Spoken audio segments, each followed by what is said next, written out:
Hi friends, share বাজার রহস্য চ্যানেলে আপনাদের স্বাগত।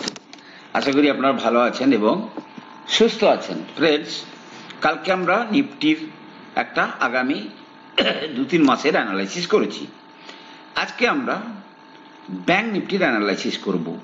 তার আগে বলে রাখি ফ্রেন্ডস, 2023-এ ফরেন ফান্ড যেখানে সারা বছরে অর্থাৎ জানুয়ারি 2023 থেকে ডিসেম্বর 2023 পর্যন্ত কেবলমাত্র ধরুন 35,000 কোটি টাকার সেল করেছিল, সেক্ষেত্রে 2024-এ গতকাল পর্যন্ত বা গত পরশু পর্যন্ত আর 2 দিন বাকি আছে, একটু 2,27,000 কোটি টাকার বিক্রি করেছে। মানে এফটুর ভারতবর্ষের ইতিহাসে এটা কিন্তু সবচেয়ে বড় সেলিং। কিন্তু এফটুর সেলিং এর তুলনায় দেখার ব্যাপার হচ্ছে কি, যে মার্কেট উপরে গেছে তারপরেও কিন্তু এফটু সেলিং করেছে, এবং যে সেলিং অ্যাবজর্ব হয়েছে ইন্ডিয়ান ডোমেস্টিক ইনভেস্টরদের দ্বারা, কোনোটা ডিআইআই থ্রু দিয়ে বা কখনো আমাদের রিটেল ইনভেস্টরের থ্রু দিয়ে। সুতরাং ইন্ডিয়ান ইকোনমি যে সাইন করছে, এটা কিন্তু তার একটা মানে সবচেয়ে বড় জ্বলন্ত উদাহরণ। ফ্রেন্ডস, যেভাবে আমরা কালকে কি বলেছিলাম, নিফটি যদি 23,200 ভাঙে, সেক্ষেত্রে নিফটি আরো 3,000 পয়েন্ট নিচে যেতে পারে। 3,000 পয়েন্ট ঠিক না, 3,000 পয়েন্ট কথাটা ভুল বললাম। ভুলটা কি না, তার যে লেগ অর্থাৎ 26,200 থেকে 23,200, সেখান থেকে নিফটি কিন্তু আবার উঠেছে কতটা, 24,800। 24,800 থেকে যে লেগটা হবে সেটা 3,000 পয়েন্টের, means 21,800। This all are probability. একইভাবে আমি যদি ব্যাংক নিফটির ক্ষেত্রেও বলি, তাহলে দেখা যাবে ব্যাংক নিফটি দীর্ঘদিন ধরে 50,000 প্লাস মাইনাস 100-200 পয়েন্টের কথা বলছি না, 50,000 থেকে প্রায় 54,500 এই ক্যান্ডেলের যদি আমরা হাই দেখি, সেটা হচ্ছে 54,467, অর্থাৎ প্রায় 5300-5400 পয়েন্টের রেঞ্জে গত 1, 2, 3, 4, 5, 6, 7 মাস ট্রেড করছে। যদি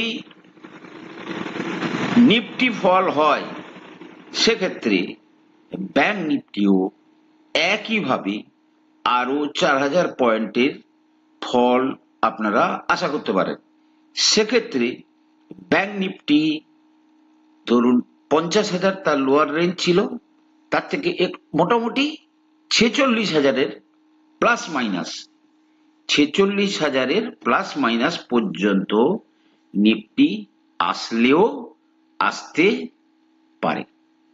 এগুলোকে মাথায় রেখে কিন্তু আপনারা কাজকর্ম করার চেষ্টা করবেন। মার্কেট সবসময়ের জন্য আপনারা যা ভাবছেন তার বিপরীতটা করার চেষ্টা করবে, যাতে করে মানে রিটেল ইনভেস্টরকে তারা পাজেল করতে পারে। ফ্রেন্ডস, এবারের বাজেটে রেট কাট বলে আমরা চিৎকার করছি, কিন্তু রেট কাটের চেয়েও মার্কেটে অনেক বড় এফেক্ট আসতে পারে, যে খবরটা বর্তমানে মিডিয়াতে ঘোরাঘুরি করছে। রেট কাটের তুলনায়ও এই খবরটা যদি বাস্তবায়িত হয়, তাহলে কিন্তু মার্কেটে প্রচুর টাকা কিন্তু আসতে পারে। খবরটা কি, finance minister Nirmala Sitharaman is under pressure to reduce income tax rates for individuals earnings up to rupees 15 lakh annually, অর্থাৎ যারা 15 লাখ করে রোজগার করছে তাদের যে ট্যাক্স স্ল্যাব, যে ট্যাক্স তারা দেয়, সেই ট্যাক্সটাকে ড্রাস্টিক্যালি কমানোর জন্য তার উপরে গভর্নমেন্টেরই বিভিন্ন সেক্টর থেকে, বিভিন্ন মিনিস্ট্রি থেকে প্রচুর প্রেসার আছে। দিস মুভ, যেটা অন্যান্য বাকি মিনিস্ট্রি থেকে বলছে, যদি এই মুভটা আনা যায় তাহলে মিডল ক্লাস লোকেদের হাতে একটু পয়সা আসবে। যদি পয়সা আসে, যেমন ধরুন আপনার হাতে যদি এক্সট্রা মানি আসে, সেভিংস হয়, তখন আপনি সেই এক্সট্রা মানি দিয়ে কিছু না কিছু কিনতে চাইবেন, তো আলটিমেটলি সেই মানি একটা ডিমান্ড তৈরি করবে। Two boost consumption and revive demand. Reducing tax rate could provide relief to the middle class affected by inflation. The government is considering to reduce income tax rates for individuals earning 15 lakh per annum. Reuters report has said, according to government sources, this potential move expected to be a part of the budget due in February could benefit millions of taxpayers, especially urban residents. তো friends, যদি এই news বাস্তবায়িত হয় তাহলে কিন্তু মার্কেটে একটা অন্য রকমের আপ মুভ আসলেও আসতে পারে, ঠিক আছে? সুতরাং মার্কেট ইজ ডাইনামিক, মার্কেট সবসময় পরিবর্তনশীল। কখন কোন পলিসি আসছে, অ্যাকর্ডিং টু দ্য পলিসি মার্কেটের বড় বড় প্লেয়াররা সেইভাবে সিদ্ধান্ত নেয়। ওকে ফ্রেন্ডস, প্রতি বছরই মানে যে কোনো ক্ষেত্রে, ধরুন এনএসসি বলুন, বিএসসি বলুন, যেরকম আমরা বলি নিফটি 50 কোম্পানির মধ্যে চেঞ্জ হয়, তেমনি এইরকম সেকশন বহু আছে। যেমন ধরুন F&O-তে মানে ফিউচার অ্যান্ড অপশন যারা এলিজেবল হয়, যারা যে সমস্ত শেয়ার ফিউচার অ্যান্ড অপশনের মধ্যে এলিজেবল হয়, তারা কিন্তু কিছু এক্সট্রা বেনিফিট পায়। কিভাবে? তারা সেই শেয়ারগুলো বিশ্বের বিভিন্ন রকমের ইন্ডেক্সে ইনক্লুডেড হয়। যেমন আমরা বলি মর্গান স্ট্যানলে ইন্ডেক্স, MSCI, আরো এরকম বহু ইন্ডেক্স আছে। যেভাবে আমাদের Nifty 50 index, Nifty mid cap 50, Nifty small cap 400, এই সমস্ত বিভিন্ন ইন্ডেক্স আছে। তেমনি ভাবে এই যারা F&O-তে একবার ঢুকে যায় তারা বিভিন্ন ইন্ডেক্সেও তারা সেইভাবে একটা প্রাধান্য পায়। তাতে বাইরের দেশের টাকা কিন্তু ওই সমস্ত শেয়ারে ইনভেস্টেড হয়। কিন্তু একইভাবে যখন ওই শেয়ারগুলো বিভিন্ন কন্ডিশনের জন্য পারফর্ম করতে না পারে, তাদেরকেও তেমনি ভাবে F&O সেগমেন্ট থেকে বের করে দেওয়া হয়। তেমনি ভাবে NSE 16খানা শেয়ারের কথা বলেছে, যেগুলো আগামী 28 ফেব্রুয়ারি 2025 থেকে F&O থেকে বাদ হয়ে যাবে। ক্লিয়ার? তারা কারা? এর মানে এই নয় শেয়ারগুলো একদম পুরো খারাপ হয়ে যাবে। অত্যন্ত ভালো কোম্পানি, বেটার কোম্পানি, বাট খেলার নিয়মে তারা সাকসেসফুল না হওয়ার জন্য তাদেরকে আপাতত এই লিস্ট থেকে বের করে দেওয়া হয়, আবার নতুন কাউকে ঢোকানো হয়। এখন বাতের লিস্ট বলি: Abbott India, Atul limited, Bata India, Canfin Homes, Coromandel International, City Union Bank, Gujarat Narmada Valley Fertilizers and Chemicals, India Mart Intermesh, Ipca lab, doctor Lalpath lab, Metropolis Health Care, নবীন ফ্লোরিন। এই তিনটে শেয়ারই কিন্তু খুব কম পরিমাণ হলেও আমার কাছে আছে, লালপাত ল্যাব, মেট্রোপলিস এবং নবীন Fluorine. PVR Inox, Sun TV network and United Breweries. Clear? সেক্ষেত্রে কি হবে, মানে যারা এই ইন্ডেক্স থেকে বেরিয়ে যাবে, তাদের ক্ষেত্রে ফান্ড ফ্লো কমে যাবে, বা যে সমস্ত ইন্ডেক্সে যত পরিমাণ আছে সেগুলো মার্কেটে বিক্রি হলেও হতে পারে। তাই বিভিন্ন ইন্ডেক্স ফান্ড বা ইটিএফ থেকে কিন্তু এদের কাছে এই সমস্ত শেয়ারগুলোতে পয়সা আসবে না। Clear friends? আপনারা শুনেছেন আপার সার্কিট, লোয়ার সার্কিট। এই আপার সার্কিট এবং লোয়ার সার্কিট জিনিসটা কি, এর ইতিহাস আপনাদের কম বেশি জেনে রাখার দরকার থাকে, কারণ এর এফেক্ট মার্কেটে বিভিন্ন সময়ে বিভিন্নভাবে পড়তে পারে। এই আপার সার্কিট এবং লোয়ার সার্কিট মানে ইন্ট্রোডিউস হয় 2001 সালে, এবং ইন্ডেক্সের ক্ষেত্রে আলাদা, আবার শেয়ারের ক্ষেত্রে আলাদা, আবার এফএনডোর ক্ষেত্রে রুলস আলাদা।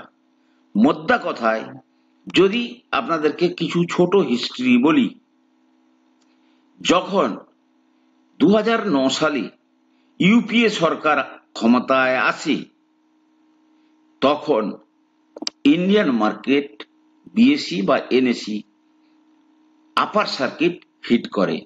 মিনস প্রথমে টোটাল ইন্ডেক্স 10% মার্কেট খুলতেই কয়েক মিনিটের মধ্যে 10% উপরে চলে যায়।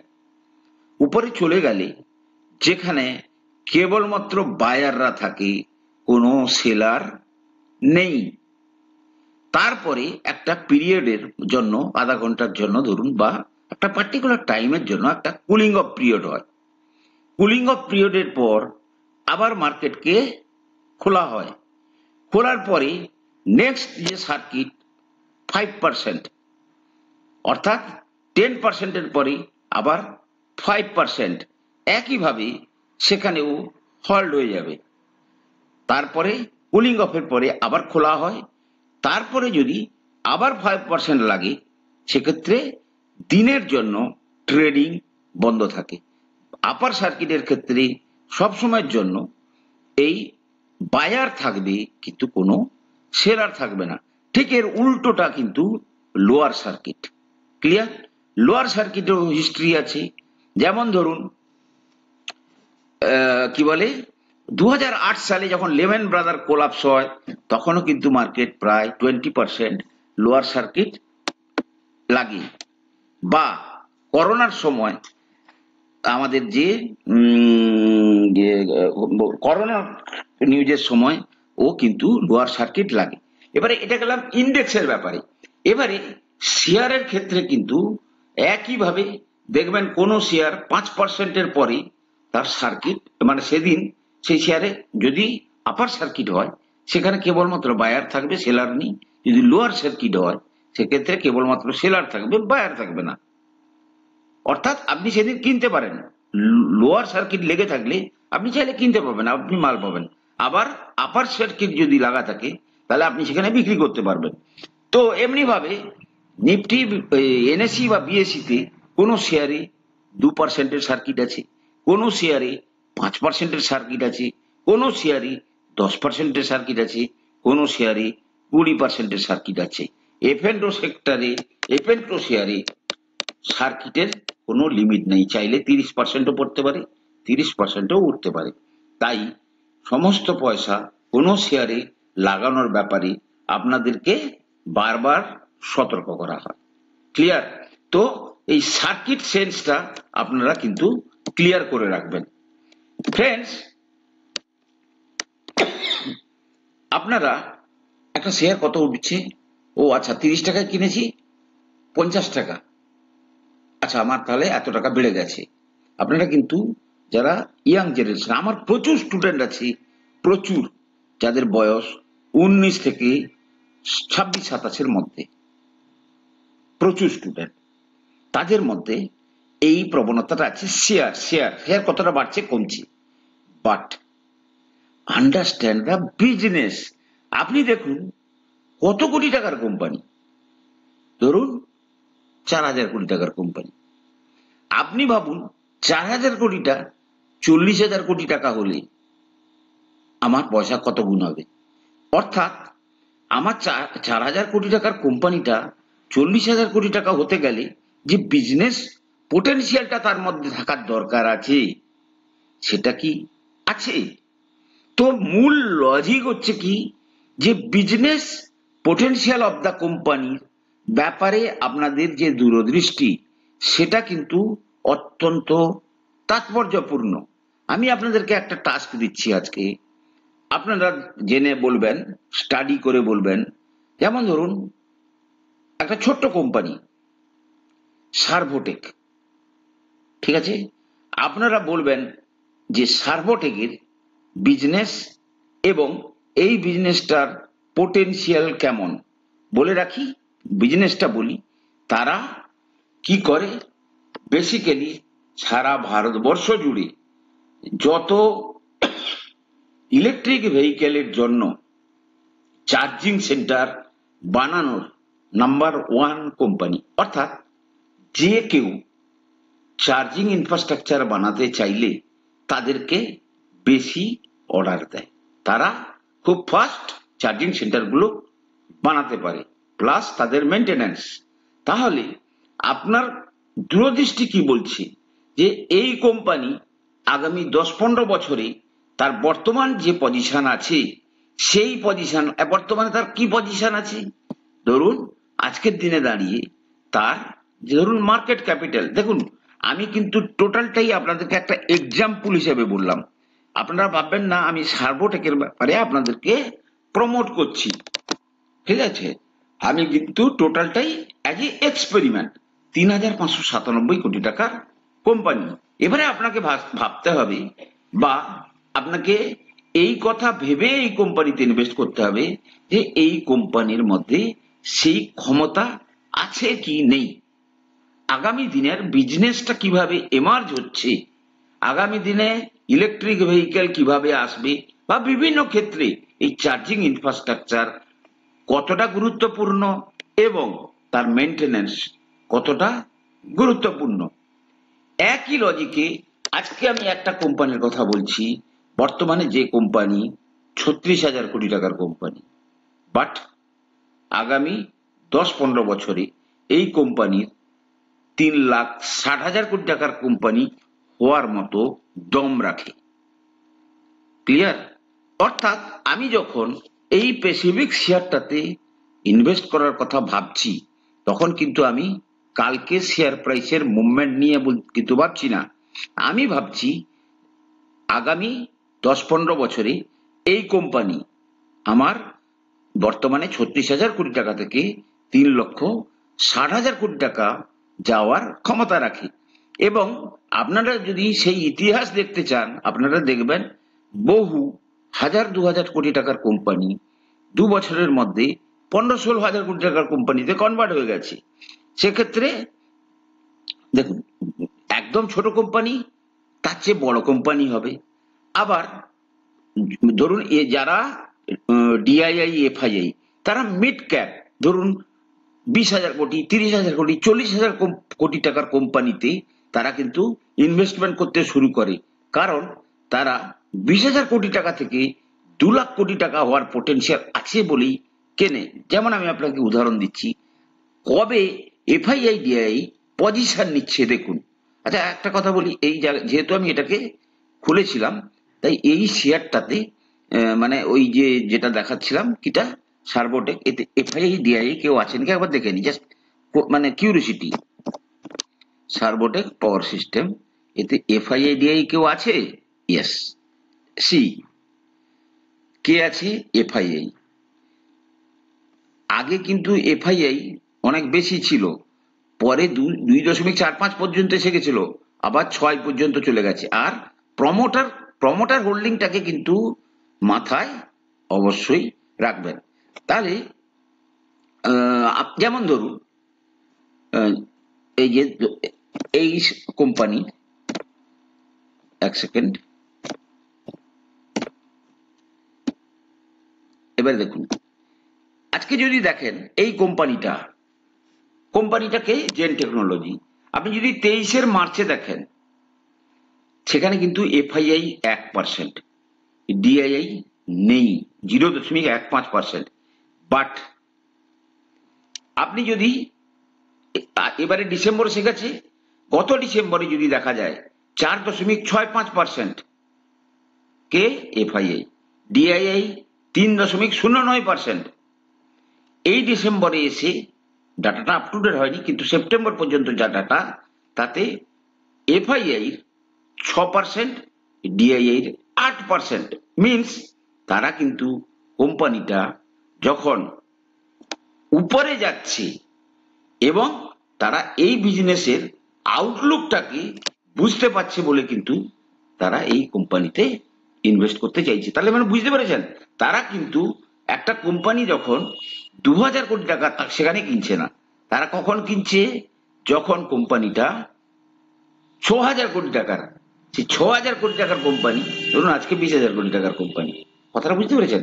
তো এই ভিউতে আপনাদেরকে কিন্তু শেয়ারে ইনভেস্ট করতে হবে। ফ্রেন্ডস, ভিডিও বড় করব না, আজকের আমাদের যে শেয়ারটার কথা বলবো, কোটাক মহিন্দ্রা ব্যাংক।